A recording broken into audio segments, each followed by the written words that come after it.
All right, let's dive in.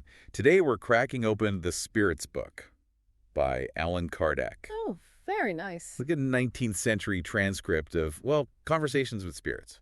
Fascinating. Very chatty, very wise spirits from what I hear. Yeah. We're focusing on the first chapter for this deep dive. Okay. It's called God. Makes sense. We're going to see what these spirits had to say about the big guy upstairs. Or maybe out there is more accurate, right? Right, exactly. It's fascinating how Kardec structured this book. Yeah, tell me. He poses questions, almost like he's interviewing these spirits, and then he records their responses. It's like eavesdropping on a cosmic Q&A session. Exactly. So jumping right in Kardec's first question, what is God? Ooh, that's a big one. I'm a little nervous to hear how spirits define the ultimate being. Yeah, I bet. What do they say? Well, the answer is surprisingly straightforward. Okay. God is the supreme intelligence, the first cause of all things. Sounds pretty simple. Right. On the surface, at least. Knowing this book, I bet there's more to it. Oh, you know me too well. What is it? The spirits, they caution against getting too hung up on simple definitions. Yeah, they argue that human language is just too limited to truly encompass this concept. Oh. The infinite. The infinite. Right. The ultimate head scratcher. It is. So trying to define God, it's like trying to fit the ocean into a teacup. Are you saying we need a bigger cup? Exactly. It's not that the definition is wrong, it's just inherently incomplete. Got it. The spirits are pushing us to think beyond our limited human understanding. I see. You can't say God is the infinite, Right. just like you wouldn't say the ocean is wetness. Yeah. It's true, but it doesn't capture the whole picture. Okay. Intrigued, but let's play devil's advocate for a second. Okay, sure. What if someone listening is thinking, sure, but where's the proof? Right. Show me the cosmic birth certificate. Okay. How would these spirits respond? Well, they actually address this head on. Their answer is beautifully simple. Look around. Really? Yeah. The universe exists, right? With all its complexity and order. Yeah. That just points to some kind of creative force. It's the classic no effect without a cause. Right. Exactly. So it's like you can't have a symphony without a composer. Perfect analogy. Couldn't someone argue that maybe the universe is the cause? What if the properties of matter just led to this grand explosion? Oh, interesting. No divine intervention needed. That's a great question, and it's one I'm sure many have pondered. Right. But even if we accept that, we haven't answered the fundamental question, Which is, where did those properties come from? right? It's like saying a cake baked itself because flour, sugar, and eggs exist. You still need the recipe, oven, someone who knows how to put it all together. All right, okay, I'm following. What about pure random chance? Maybe we just got lucky. Okay. And the universe is a cosmic accident. Right. No God required. The spirits, and I have to agree, they find this idea absurd. Really? Yeah, chance is blind and aimless by definition. It can't create this intricate order and design we see. So it's not like throwing paint on a canvas and getting a masterpiece. Exactly. You just have a mess. Okay, you've convinced me. Yeah. There's definitely something more at play. Right. But if we can't fully comprehend God, then what can we know? What qualities, what attributes did these spirits assign to God? That's where it gets really interesting. Okay, tell me. They dive into some key characteristics that offer us a glimpse. A glimpse into? The divine. First off, God is eternal. Eternal. Meaning no beginning and no end. Hold on, so no cosmic chicken or egg dilemma here. Yep. God always was and always will be. That's the idea. Wow. They present this as a fundamental truth. Okay. And because God is eternal, God is also immutable. Immutable meaning? Unchanging. Okay. Imagine if the laws of physics just randomly changed. That would be chaos. Right. The universe would cease to exist. Yeah. So immutability, it's essential for the stability of all creation. I'm starting to see how these attributes build on each other. Right. Eternal, unchanging, what else? Next, they highlight God's immateriality. Meaning? God is not made of anything physical. Okay, so no bearded guy on a cloud. Right. Exactly. But if God is not physical, how does God interact with the universe? That's a question we can explore later as we go deeper into the book. Okay. But for now, let's stick with these attributes. Okay, sure. The next one is oneness. Oneness. There's only one God. Okay. They argue that multiple gods would imply conflict. Yeah, makes sense. It's a lack of unity, incomplete creation. Right. And from this, Oneness logically follows God's all-powerfulness. Right, because if God weren't all-powerful, it would mean there's something else out there. Exactly, with equal or greater power, which contradicts oneness. Okay, got it. One God, all-powerful, eternal, unchanging, immaterial. It's quite the resume. It is. Any other qualities? Yes, a crucial one, actually. Yeah. Supreme justice and goodness. Oh, interesting. They see this reflected in the balance and wisdom evident in natural laws. I see. Like the ecosystem of a rainforest? Exactly. Or the complexity of the human body? It all points to an intelligent and benevolent creator. So the evidence for God's goodness is written into creation itself. Exactly. And this idea of a good and just God, Yeah. it's something we'll revisit later. Okay. As we explore how they reconcile this with suffering in the world. Oh, yeah. Good point. Right. But before we move on, Yes. is there anything else from this chapter that we need to unpack? I don't know. Is there? There's one more concept. Okay. Pantheism? Pantheism. Are you familiar with that idea? Yes. Yeah, it's the idea that God is essentially the universe itself. Precisely. Not a separate being, Uh-huh. the sum total of everything. Right. And on the surface, it seems to align with some of the attributes we talked about. Right. God is infinite because the universe is infinite. So how do the spirits address this? They offer a really insightful critique. Oh. First, pantheism makes God an effect rather than a cause, Ah, I see. which contradicts their whole definition of God as the first cause. Makes sense. If God is the universe, something else had to create that universe. Right. Which means there's something beyond God. It creates a paradox. It does. Also makes God subject to change. Right. Since the universe is constantly evolving. Which contradicts God's immutability. Right. Right, I see. And they drive this point home with an analogy. What is it? Is a machine the same as its maker? Of course not. The machine reflects the artist's skill, intelligence, but they're distinct. So the universe is like God's masterpiece, not God itself. Exactly. And that's where we'll leave off for now. Okay. We've explored how the spirits define God, highlighting attributes. Like?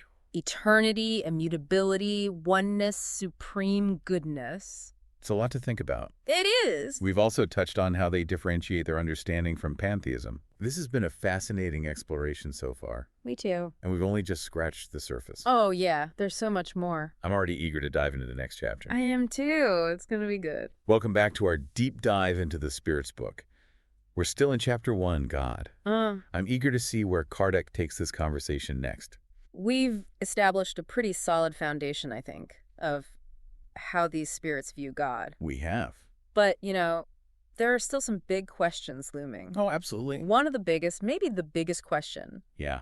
that humans have grappled with, well, for centuries. For sure. The problem of evil. Right. If God is all-powerful, supremely just, and good, then how do we explain suffering? It's a huge question. It seems like a contradiction. Yeah, it's a question that has plagued theologians and philosophers for ages. So how do these spirits, speaking through Kardec, how do they tackle this issue? Their answer, it's both profound and, in a way, liberating. Okay, tell me more. They emphasize that evil is not something created by God. It's a consequence of our choices. Our choices as humans, with free will. So we're basically responsible for our own messes. In a way, yeah. There's a certain accountability in that perspective. There is, right. Hard to ignore. It's true. The spirits explain that our time here is all about learning And spiritual growth. And that process involves You're making mistakes, facing challenges. sometimes even causing harm. Yeah, unfortunately, it's all part of the journey. But, okay, here's where my brain starts to knot. Okay. If God is all-knowing, Yeah. couldn't God have designed a world where we wouldn't mess up so much? Interesting question. Like, what if instead of this chaotic free will, Yeah. we were just gently guided along a path of perfect goodness? It's a fascinating thought experiment. Yeah. And it gets to the heart of the spirit's view on free will. Okay, what do they say? They argue that while God is all-knowing, God also respects our freedom. Our freedom to Choose our own path, even if those choices lead to suffering. It's like a parent letting their child learn to ride a bike. Exactly. Even though they know they might fall. Yeah, and scrape their knees. Those scrapes are part of the learning process. Right, exactly. We need to experience the consequences to really understand, making good choices. You got it. And the Spirit suggests that those challenges, Even the painful ones. yeah, even They help us grow. Ultimately, yes. In what way? They force us to develop qualities like compassion, resilience. Wisdom. Yeah, absolutely. They help us learn from our mistakes and become better.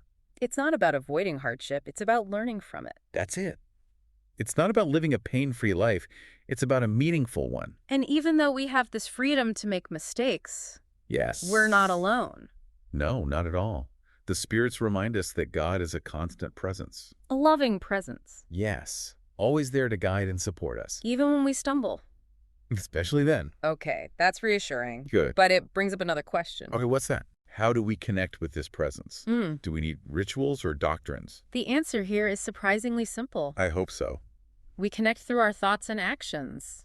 Really? Yeah, by striving to live with love, kindness, justice. We align ourselves with God. With the divine will, yes. So less about what we believe, more about how we live. It's about walking the walk, not just talking the talk. Right, but living a life of goodness is easier said than done. It is. Any guidance on how to actually cultivate these virtues? They stress self-awareness, self-improvement. Okay. Constantly examine our thoughts and behaviors, identify areas where we can grow. To become better. Exactly. It's like cleaning up your own cosmic backyard. I like it. Right. Instead of trying to figure out the whole universe. Let's start with ourselves. Exactly. So the best way to understand God is to become more godlike. That's the idea. Cultivate those attributes we talked about. Like love, wisdom, justice. Yeah. And compassion, of course. Like a spiritual mirror. I love that. Yeah. The more we reflect those qualities, the closer we come to understanding the source. It's a beautiful concept. And it's an ongoing journey. Always. There's no finish line. This makes me think about what happens after this life. Yeah. What do they say about the afterlife? Well, that's a question for our next deep dive. Okay, teasing us. We'll explore the spirit's insights on the soul. The afterlife. The continuation of our journey beyond this earthly existence. But for now, Right. For now. we've delved into the problem of evil, Yes. the importance of free will, Absolutely. and the idea that our choices really impact our spiritual growth. Our actions have consequences, even in the spiritual realm. And connecting with the divine, it's not about rituals or doctrines. Right. It's about striving to live a good life. A life of compassion, kindness, and love. Powerful message. It is. I'm eager to continue exploring these concepts in our next installment. Well, you too. Can't wait. Yeah. All right. Welcome back to our deep dive into the Spirit's book. We've spent the last 2 parts exploring the Spirit's views on God, evil, free will. Now I'm ready to tackle the ultimate mystery. What happens after this life? Oh, the big one. This is where the Spirit's book gets really interesting. You know, Kardec doesn't just present the Spirit's views as dogma. Oh, will it? He encourages readers to, weigh the evidence, come to their own conclusions. So it's not about blind faith. No, not at all. It's about reasoned inquiry. I like that. Very much aligned with the spirit of this podcast, I think. Absolutely. And when it comes to the afterlife, the spirits offer a perspective that's both logical and comforting. Okay, I'm all ears. What happens when we die? Do we just fade to black, or is there something more? According to the spirits, death is not the end. It's a transition.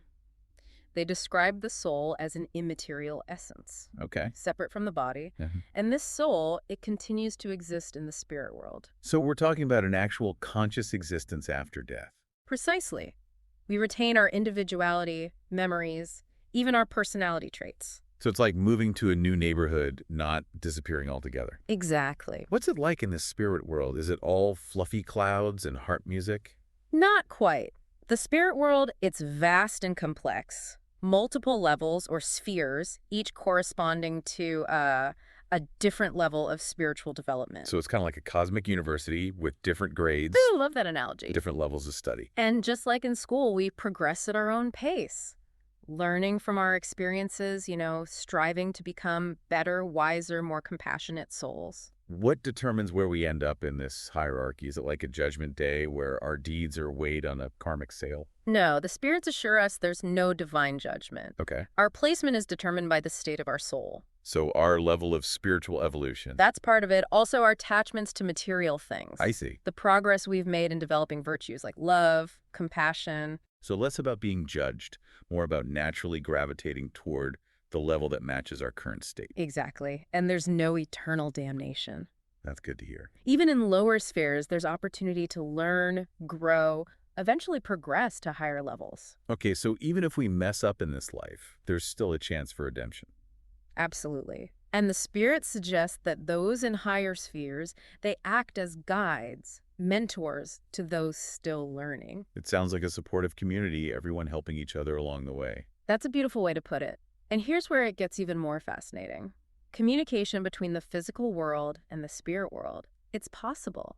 Really? They can communicate with us through mediums, dreams, even our intuition. So even though we can't see our loved ones who have passed on, they're still connected to us. Absolutely. And they encourage us to focus on our own spiritual development. Not just to prepare for the afterlife, but to live a better life now. Exactly. True happiness comes from aligning ourselves with those divine principles, Love, wisdom, compassion. both in this life and the next. This has been an incredible journey, exploring these insights on everything from God to the afterlife. It has, hasn't it? Feels like we've just scratched the surface. We have, but that's the beauty of Kardec's work. It invites us to keep questioning, keep exploring. I don't know about you, but I'm feeling a sense of hope after this deep dive. Me too.